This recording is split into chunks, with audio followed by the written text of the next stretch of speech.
Den første af de kampe, jeg har sat et ekstra fokus på for nogle tipske punkt, det er kampen mellem Birmingham og Brentford. Birminghams sæson den er mere eller mindre færdig.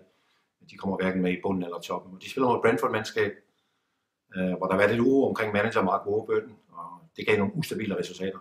Men de har vundet deres seneste 2. De har allerede vundet 8 kampe på udebane. De har egentlig vundet 6 af deres seneste 9 kampe på udebane. De møder Birmingham, som ikke har vundet deres seneste 8 kampe. Så Birmingham Brentford 1-2. Og den næste kamp, det er Bournemouth, der spiller mod Blackburn. Bournemouth lidt overraskende, men hænger på i toppen, selvom de er i en meget ustabil periode. Men det har ikke påvirket spillet. Spillet fungerer stadigvæk fint. Men lige nu er det stolpe ud i stedet for stolpe ind.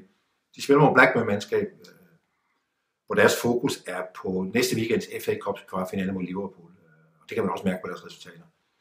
De er uden sejr deres seneste 9 kampe på udebane. De har kun vundet 3 gange på udebane hele sæsonen. Og selvom det ikke lige kører for Bournemouth nu, så bør det her være en af de kampe, de kan vinde. Så Bournemouth, Blackburn, 1-1. Og den sidste kamp, det er Fulham, der spiller hjemme mod Derby. De skal passe på Fulham.